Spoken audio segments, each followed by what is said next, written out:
masing-masing mereka memikirkan diri mereka masing-masing, nggak ada yang mikir orang tua sama anak-anak pada orang tua.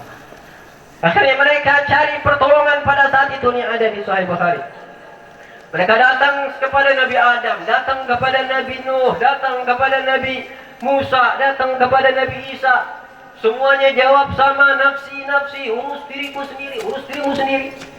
Akhirnya mereka terakhir datang kepada Rasulullah SAW. Yang mana Nabi Muhammad adalah saya yang punya syafaatul uzma. Saya yang punya syafaat yang terbesar. Siapa yang mau minta tolong sama Rasulullah? Pada saat itu Nabi Muhammad yang paling sibuk tuh, mondar mandir. Ngurusin siapa? Buat nyelamatin umatnya, nyelamatin kita. Jadi yang paling sibuk Nabi Muhammad nggak ada istirahat. Kalau kita kan enak, mati istirahat. Kalau kita di dunia ini soleh, meninggal istirahat. Rasulullah hidupnya buat umatnya. Nanti di akhirat sibuk, paling sibuk Nabi Muhammad, capek mondar mandir buat kita, nyelamatin kita. Makanya sebenarnya orang yang paling dekat sama kita secara batin adalah Rasulullah SAW.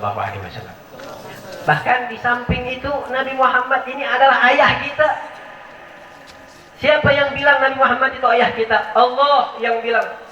Allah yang mengatakan di dalam Al-Quran, An-Nabi awla bil mu'minina min anfusihim. Nabi harus lebih kita utamakan dari mereka, yaitu orang-orang muslim. Apa-apa kita utamain Nabi Muhammad. Kenapa ente begini buat Nabi Muhammad? Kenapa ente lakuin ini buat Rasulullah? Kenapa ente mondok buat Rasulullah?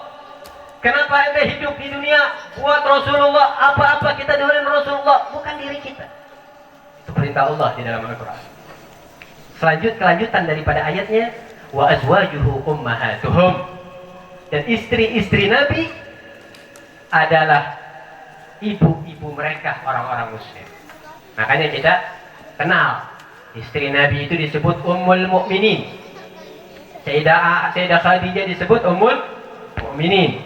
Sayyidah Aisyah disebut Ummul Mukminin. Kalau istri Nabi aja disebut Ummul Mukminin, ibunya orang mukmin, maka Rasulullah ayah kita.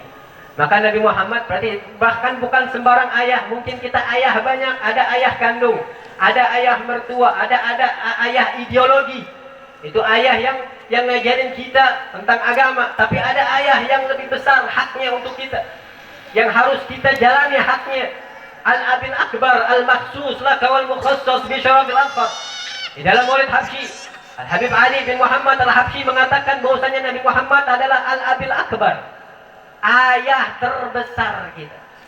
Maka gimana kiranya ada seorang anak nggak kenal sama ayahnya sendiri? Aib. Maka kenapa kita harus mengenal Rasulullah? Karena Rasulullah adalah ayah kita, ayah terbesar kita, ayahnya umat muslim. Itu poin yang keberapa? Keempat. Makanya antum catat. Kemudian kenapa kita harus mengenal Nabi Muhammad? Yang kelima poinnya, supaya kita tahu keagungannya Rasulullah SAW, kebesarannya Rasulullah SAW.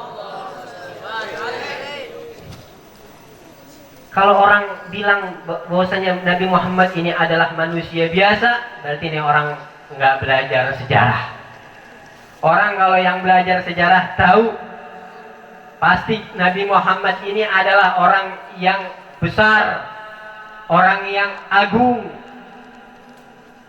Nabi Muhammad diberikan mukjizat oleh Allah melebihi daripada mukjizat nabi-nabi yang lain.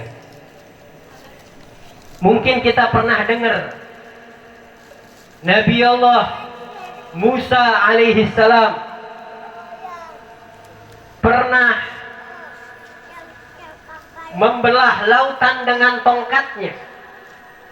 Kemudian lautan tersebut terbelah menjadi dua. Itu enggak ada apa-apanya kalau dibandingin dengan mukjizatnya Rasulullah SAW. Allah berikan Rasulullah mukjizat yang lebih daripada Nabi Allah Musa. Allah izinkan bulan terbelah menjadi dua lewat wasilah tangannya Rasulullah Sallallahu Alaihi Wasallam. Lebih dahsyat mana? Lautan terbelah dengan tongkat atau bulan terbelah dengan tangan? Lebih dahsyat bulan terbelah dengan tangan. Kita pernah dengar bahwasanya Nabi Musa pernah memukulkan dengan tongkatnya ke batu, yang mana batu tersebut memancarkan daripada 12 mata air. Itu nggak ada apa-apanya kalau dibandingin sama mukjizatnya Nabi Muhammad Sallallahu Alaihi Wasallam. Allah berikan mukjizat kepada Nabi Muhammad lebih daripada itu. Ketika Nabi Muhammad bersama sahabatnya pulang dari peperangan, yang itu berada di satu tempat yang mana mereka kehabisan daripada bekal untuk minum, untuk wudu. Akhirnya Nabi Muhammad mencelupkan tangannya dan Rasulullah mengangkat lagi tangannya, dan di situ mengalir dari jari jemari Rasulullah Shallallahu Alaihi Wasallam air, yang mana air tersebut cukup untuk minum dan wudu para sahabat, yang pada saat itu para sahabat berjumlah ada 1.400 orang. Lebih dahsyat mana? Keluar mata air dari batu apa dari tangan? Lebih dahsyat dari tangan. Kita pernah dengar juga Nabi Allah Yusuf alaihi salam ganteng luar biasa. Itu nggak ada apa-apanya kalau dibandingin sama kegantengan Rasulullah Sallallahu Alaihi Wasallam. Nabi Allah Yusuf diberikan kegantengan setengah, tapi Nabi Muhammad diberikan kegantengan kullah, seluruhnya. Ibaratkan kalau bulan tuh, ya kalau bulan setengahnya buat Nabi Allah Yusuf, setengahnya lagi buat umat manusia dari zaman Nabi Adam sampai hari kiamat, itu dibagi-bagi. Rasulullah nggak bisa dibagi, diberikan khusus sama Allah Subhanahu Wa Taala, bulat full buat Rasulullah Sallallahu Alaihi Wasallam. Kita pernah dengar mukjizatnya Nabi Allah Isa alaihi salam, yang dengan tangannya yang suci bisa menyembuhkan orang yang buta, yang nggak bisa ngelihat, dengan disentuh langsung bisa melihat. Itu nggak ada apa-apanya kalau dibandingin sama Rasulullah Shallallahu Alaihi Wasallam. Ketika perang Uhud, perang Uhud, yaitu yang sahabat yang bernama Qatadah ibn Nu'man, Qatadah ibn Nu'man, yang tertancap daripada panah di matanya. Kemudian diambil panah tersebut, maka bola matanya copot, bergelayutan sampai ke pipinya. Qatadah, sahabat Nabi. Nabi Muhammad, beliau datang kepada Rasulullah, dan Rasulullah SAW mengambil daripada bola matanya, diusapkan kepada tangannya, kemudian kembali lagi utuh mata tersebut seperti semula. Kemudian Qatadah bin Nu'man, beliau mengatakan ketika udah masa tua,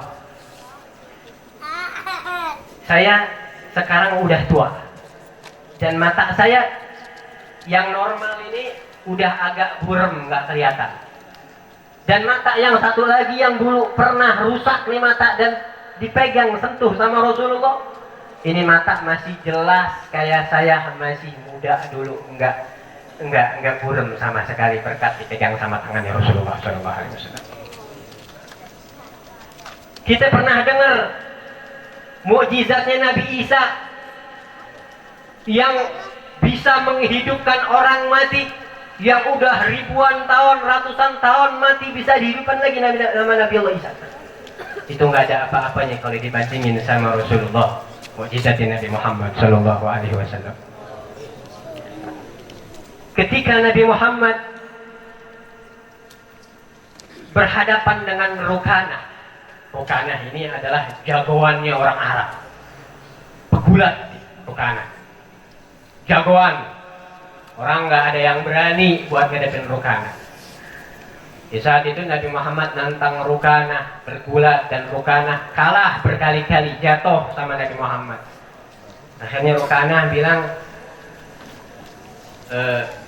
heran sama Rasulullah, dan Nabi Muhammad mengatakan saya bisa lebih lagi memberitahu atau membuktikan, memperlihatkan kepada engkau yang lebih dahsyat daripada ini. Maka Nabi Muhammad memanggil daripada pohon yang ada di ujung sana, dipanggil sama Rasulullah. Maka pohon tersebut jalan menghampiri Nabi Muhammad sallallahu alaihi wasallam.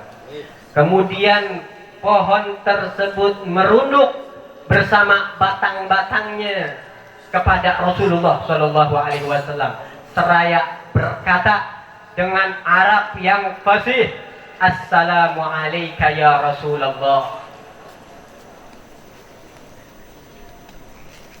Manusia dihidupkan sama Nabi Allah Isa. Ini manusia punya mulut, pernah hidup dulunya. Tapi ini pohon, nggak ada akal, nggak punya mulut, tapi bisa dihidupkan sama Nabi Muhammad seraya seperti manusia kalahnya, bisa ngomong, bisa bicara. Allahumma sholli ala Sayyidina Muhammad. Dan masih banyak lain sebagainya, mukjizat-mukjizat yang luar biasa. Maka kalau antum mau terus menggali tentang Rasulullah, maka antum akan banyak sekali mendapatkan kehebatan Rasulullah, keagungan Nabi Muhammad, kebesaran Rasulullah. Bahwasanya Nabi Muhammad ini adalah orang, bukan orang biasa, basyarun la kal basyar, manusia tapi bukan seperti manusia biasa. Ini sampai jam berapa? Hah? Apa sih kamar? Udah ngantuk belum? Ini kita lanjutin apa udah sampai sini? Tadi kita hitung nih kayaknya udah lebih dari 30 menit. Lanjut? Apa yang udah? Kalau lanjut nih, kasihan nanti panitianya kemalaman. Kemalaman nggak? Udah pada ngantuk? Ngantuk belum? Itu masih semangat. Hah? Mungkin kita habiskan terakhir. Poin yang terakhir, kenapa kita harus mengenal Nabi Muhammad, harus tahu tentang Rasulullah, agar ada tumbuh cinta di dalam hati kita. Apa hukumnya mencintai Rasulullah? Apa hukumnya? Wajib. Bahwasanya Allah Subhanahu wa taala berfirman di dalam Al-Qur'an, "Qul in kana aba'ukum wa abna'ukum wa ikhwanukum wa ashiratukum wa amwalun iqtaraftumuha wa tijaratun takhshawna kasadaha wa masakin tardawnaha ahabba ilaikum minallah wa rusulihi wa jihadin fi sabilih fatarabbasu hatta ya'tiyallahu bi'amrih." Ayat ini adalah ayat wajibnya kita mencintai Nabi Muhammad SAW. Ke orang berarti kalau yang nggak cinta sama Nabi Muhammad, ya, ini seenggak-enggaknya kata ayat ini orang fasik. Wallahu la yahdil qaumal fasikin. Di akhir ayat ini Allah mengatakan orang fasik, orang yang enggak cinta sama Rasulullah sallallahu alaihi wasallam. Nah, cinta sama Nabi Muhammad ini enggak bisa otomatis antum dari orok langsung cinta sama Rasulullah, enggak bisa. Cinta itu harus dirangsang. Cinta itu harus dirangsang gimana? rangsangan terbaik adalah kita harus kenal sama Nabi Muhammad SAW. Harus tahu sama Rasulullah SAW biar kita bisa ada di situ cinta. Kalau udah kita sering baca tentang Rasulullah ini, maka otak ini bakal terus kebayang Rasulullah yang insya Allah dengan terusnya kita seperti yang sekarang ini kita mengadakan maulid, kita membaca, kita mengkaji tentang Rasulullah, itu bisa menurunkan rahmat Allah yang insya Allah bisa menumbuhkan kita cinta sama Nabi Muhammad SAW. Mungkin cukup Al-Fakir cukupkan sampai sini aja, kurang lebihnya mohon maaf.